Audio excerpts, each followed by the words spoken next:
Hello, welcome to all of you. Shiv Dwivedi math पर आप सभी का स्वागत है। जैसा कि पिछली क्लास में मैंने आप लोगों को टेंस का पार्ट 1 दिया और टेंस का पार्ट 1 में मैंने कंप्लीट किया प्रेजेंट इंडेफिनिट यानी सिंपल पास्ट और फार्मूला भी बताया और उसके टाइप भी बताया। टेंस के टाइप कितने होते हैं वो भी मैंने आप लोगों को बताया। अब देखते हैं हम लोग कि हमारा जो अगला टॉपिक है वो क्या है। तो इसी के साथ टेंस का जो हम अगला चैप्टर है वो है आपका सिंपल पास्ट है। कल मैंने प्रेजेंट बनाया, प्रेजेंट इंडेफिनिट यानी कि सिंपल प्रेजेंट के बारे में बताया। आज मैं आपको सिंपल पास्ट के बारे में बताऊँगा, ठीक है। हाँ, थोड़ा सा पिछली क्लास पे वॉइस की प्रॉब्लम क्रिएट हो रही है तो मैं उस क्लास को दोबारा करवाऊँगा और इसके पहले शायद मैं किसी दिन डबल क्लास करके उसको भी कंप्लीट कर दूँगा दोबारा, ठीक है।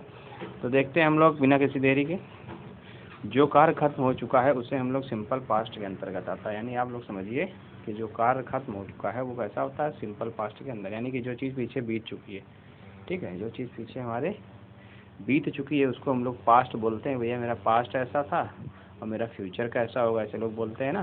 तो पास्ट जब पीछे जो चीज़ गुजर जाती है यानी जो कार्य खत्म हो चुका होता है उसके अंतर्गत जो आता है हमें सिंपल पास्ट। जैसे कि एग्जाम्पल के तौर पर आप देख सकते हैं, I saw you but you did not see me। I saw you but you did not see me। मैंने तुमको देखा लेकिन तुमने मुझको नहीं देखा, ठीक है। अब देखो यहाँ पर हमें समझ में आ रहा है कि उसने तो उसको देखा लेकिन यहाँ पर इसी सेंटेंस से पता चल जाता है कि सेंटेंस हमारा कैसा है, पास्ट में, ठीक है। ऐसा क्यों? क्योंकि देखिए आई सॉ यू, ठीक है, मैंने तो देखा लेकिन यू डिड नॉट सी मी, लेकिन तुमने मुझे नहीं देखा, ठीक है। अब यहाँ पर कार्य खत्म हो चुका है। क्या हो चुका है? कार्य खत्म हो चुका है। और जब कोई कार्य खत्म हो सकता है तो वहाँ पर हम लोग किसका यूज करते हैं, सिंपल पास्ट का यूज करते हैं। ओके, आई होप आपके समझ में इतनी बात आ गई होगी। अब देखते हैं हम लोग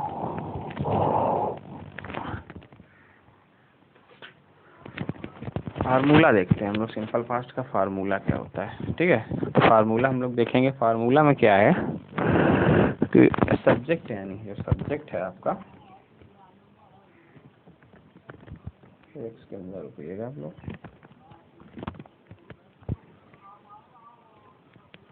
जो आपका सब्जेक्ट है ये कैसा है आपका फॉर्म। अब देखिए जो सब्जेक्ट है आपका उसमें वर्ब की सेकेंड फॉर्म, यानी सब्जेक्ट पहले आप लगाएंगे, फिर उसके बाद वर्ब की सेकेंड फॉर्म का यूज करेंगे, उसके बाद ऑब्जेक्ट का यूज करेंगे, उसके बाद किसका यूज करेंगे जी आप लोग, ऑब्जेक्ट का यूज करेंगे, ठीक है। तो यहाँ पर आपको दिख रहा होगा कि सब्जेक्ट यानी वर्ब की सेकेंड फॉर्म ऑब्जेक्ट जहाँ पर दिख जाए तो आप सिंपल से समझ सकते हैं कि वो सेंटेंस आपका कैसा है, वो आपका सिंपल पास्ट में सेंटेंस है। कैसा सेंटेंस है वो आपका जी, वो आपका सिंपल पास्ट में सेंटेंस है। जब आप वहाँ पर देख पाएंगे कि सब्जेक्ट वर्ब की सेकेंड फॉर्म ऑब्जेक्ट है तो यहाँ पर सिंपल पास्ट। इसी के साथ हम लोग नीचे वाला भी देखेंगे कि सब्जेक्ट प्लस डिड नॉट, यानी कि जब हमारा निगेटिव सेंटेंस आ जाए, ये वाला सेंटेंस की बात कर रहे थे ये हमारा पॉजिटिव में था, लेकिन जब ये वाली की बात करेंगे तो ये हमारा निगेटिव में है।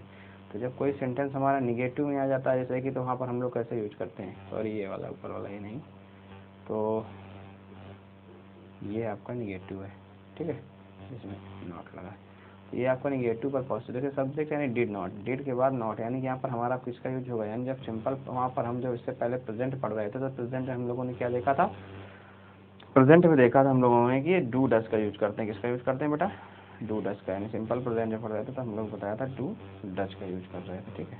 अब यहाँ पर सिंपल पास्ट का यूज करेंगे तो हम लोग यहाँ पर डिड का यूज करेंगे। किसका यूज करेंगे, डिड का, ठीक है। तो आप लोग देखिए यहाँ पर हम लोग, तो यहाँ पर आप देख रहे होंगे सब्जेक्ट यानी डिड नॉट, यानी डिड नॉट को हम लोग शॉर्ट फॉर्म में लिख सकते हैं डिडंट, ओके। और वर्ब की फर्स्ट फॉर्म प्लस ऑब्जेक्ट। आप समझ रहे होंगे कि जब नेगेटिव सेंटेंस हम लोग बनाएंगे पास्ट का, सिंपल पास्ट का, तो वहाँ पर हमारी जो वर्ब होगी वो कैसी होगी बेटा, यही पकड़ने वाली बात है। यहाँ पर जो वर्ब होगी वो हमारी यानी कैसी होगी, वर्ब की फर्स्ट फॉर्म होगी। कैसी होगी, वर्ब की फर्स्ट फॉर्म होगी। आप इस चीज़ को देख लीजिएगा, ठीक है। अब देखते हैं हम लोग जब कोई सेंटेंस हमारा कैसा हो, क्वेश्चन वर्ड हो। कैसा वर्ड हो आपका, क्वेश्चन वर्ड हो। जब आपका कोई सेंटेंस क्वेश्चन में हो यानी कि लगाओ पीछे, तो आप देखिएगा कि सेंटेंस की जो स्टार्टिंग होगी वो हम लोग किससे स्टार्ट करेंगे, डिड से। डिड के बाद हम लोग सब्जेक्ट लगाएंगे, ठीक है, और वर्ब की फर्स्ट फॉर्म को हम लोग यहाँ पर भी यूज करेंगे, ठीक है। अब आप लोग यहाँ पर पकड़ पा रहे होंगे कि डिड के साथ सब्जेक्ट, सब्जेक्ट के साथ वर्ब की फर्स्ट फॉर्म और ऑब्जेक्ट का यूज करेंगे। लेकिन अगर इसी पहले कोई WH वर्ड लग जाए, हमारा WH वाट, हु, वगैरह वगैरह जो होते हैं क्वेश्चन वर्ड वो यूज हो जाते हैं, तो हम लोग उनको इनके पहले यूज करेंगे, ठीक है। उसको हम लोग मेन वर्ब के पहले यूज करेंगे, यानी जो हमारी वर्ब है वर्ब के पहले मेन वर्ब के उसके पहले यूज करेंगे, ठीक है। तो आप लोग समझ पा रहे होंगे कि हम लोग किसका यूज कहाँ पर करेंगे। अब देखिए इसके जो आगे का आपका सीन है वो ये है कि आप इसमें देख पा रहे हैं कि did plus subject plus not plus verb की फर्स्ट फॉर्म प्लस ऑब्जेक्ट। यहाँ पर वही चीज़ आती है कि आप कोई हमारा सब्जेक्ट है, ठीक है, हम लोग अगर उसको निगेटिव बनाते हैं क्वेश्चन मार्क वाला सेंटेंस, यानी कि हमारा इंट्रोगेटिव सेंटेंस होता है, तो अगर हम इंट्रोगेटिव सेंटेंस को जब हम बनाएंगे निगेटिव में, इंट्रोगेटिव प्लस निगेटिव जब बनाएंगे हम लोग इंट्रो प्लस निगेटिव, तब हम लोग वहाँ पर कैसे यूज करेंगे कि भैया हम वहाँ पर अपना पहले जो वर्ब है हमारे उसका यूज करेंगे, वर्ब के साथ ही हमारा सब्जेक्ट होगा, फिर सब्जेक्ट के बाद नोट का यूज करेंगे, ना कि वर्ब के साथ नोट का यूज करेंगे, ठीक है। जब इंट्रोगेटिव प्लस क्वेश्चन निगेटिव होता है, इंट्रोगेटिव निगेटिव, तो हम लोग वहाँ पर ऐसा यूज करते हैं। हमारा इंस्ट्रक्चर ये बता रहा है कि हम ये फार्मूला आपको बता रहे हैं, उसमें ये देखिएगा कि हमारा जो डीड है यानी कि वर्ब है, वर्ब के साथ सब्जेक्ट का यूज करेंगे, फिर उसके बाद नोट का यूज करेंगे, तब वर्ब के फर्स्ट फॉर्म लगा करके सेंटेंस को हम लोग ऑब्जेक्ट के साथ जोड़ के कंप्लीट करेंगे, ठीक है। इसी तरीके से हम इसमें पीछे हम डिड नॉट यहाँ पर डिड नॉट का यूज कर सकते हैं एक साथ में, और subject to first form verb plus object का यूज कर सकते हैं, ठीक है। आई होप आपके समझ में इतनी बात अच्छे से आ गई होगी। फार्मूला क्या है आप उसको देख भी सकते हैं, एक बार अच्छे से देख लीजिए। अब इसके आगे हम लोग चलते हैं हमारा कि अगर किसी सेंटेंस की शुरुआत हमारी किससे हुई हो, it is time plus it is time या it's high time, it is time या इट्स हाई टाइम से हुई हो, ठीक है। तो किसी सेंटेंस की शुरुआत अगर इट इज़ टाइम या इट्स हाई टाइम से हो, तो उसके बाद जो सब्जेक्ट का प्रयोग होगा तो कैसा होना चाहिए, इसका वर्ब की सेकेंड फॉर्म का प्रयोग होगा।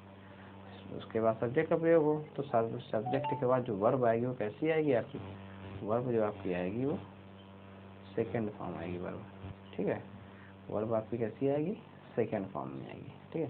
देखिए यहाँ पे लिखा है it's time you should study, गलत है, क्या है, it's time you should study, ये गलत है। आप यहाँ पर देख पा रहे हैं कि हमारा sentence it's time you study क्या होगा, स्टडी, यानी कि वर्ब की यहाँ पर कौन सी फॉर्म लगाइए बेटा, वर्ब की V2 लगाइए, यानी सेकंड फॉर्म लगाइए, ठीक है। अगर किसी सेंटेंस के अगर इट्स टाइम के बाद क्या हो बेटा, अगर किसी सेंटेंस में इट्स टाइम के बाद टू का प्रयोग हो, इस टाइम के बाद अगर टू लगा हो, तो टू के बाद जो वर्ब आती है वो कैसी आती है बेटा, फर्स्ट फॉर्म आती है, लेकिन हमारा ऊपर टू लगा नहीं कहीं, इसलिए यहाँ पर हमारा जो सेंटेंस है वो वर्ब की सेकंड फॉर्म है। यहाँ पर टू का खेल अगर नीचे हो जाता है तो आप देखेंगे it's time to study, it's time to study यानी स्टडी फर्स्ट फॉर्म आ गई, ठीक है, क्योंकि इट्स टाइम के बाद टू आया है। इसी के साथ देखना you do come here every day, you do come here every day, यहाँ पर वर्ब की फर्स्ट फॉर्म का यूज हुआ है, समझ में आ रही है आपकी बात। और यहाँ पर देखते हैं he did make a mistake, ये आपका पीछे फार्मूला बताया आप उसमें देख सकते हैं, ओके। सो डू और डिड का यूज मैंने आपको समझाया था पीछे, you do come here every day and he did make a mistake. आपको इतनी बात समझ में आ गई होगा, आगे देखते हैं हम लोग। समानता अगर एक वाक्य में डू और डिड का प्रयोग हेल्पिंग वर्ब के रूप में होता है, ठीक है, हेल्पिंग वर्ब के रूप में करते हैं, लेकिन पॉजिटिव वाक्य में नहीं करता, क्या पॉजिटिव वाक्य में कहीं नहीं होता। लेकिन अगर मेन वर्ब पर जोर देना हो तो डू और डिड का प्रयोग मेन वर्ब के पहले करते हैं, ऐसे वाक्य में मेन वर्ब यानी वर्ब की फर्स्ट फॉर्म का प्रयोग होना चाहिए, ठीक है।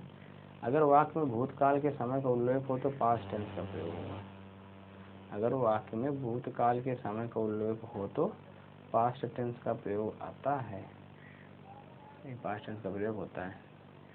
तो आप देख सकते हैं I have come स्टरडे, I have come स्टरडे हमें बताया गया है कि हम मेन वर्ब के यूज करें, यहाँ पर तो हमारा हैव नहीं है, हैव गलत है, यहाँ पर सीधा आएगा आई केम स्टरडे, यानी कि सब्जेक्ट प्लस वर्ब की second form plus object, okay.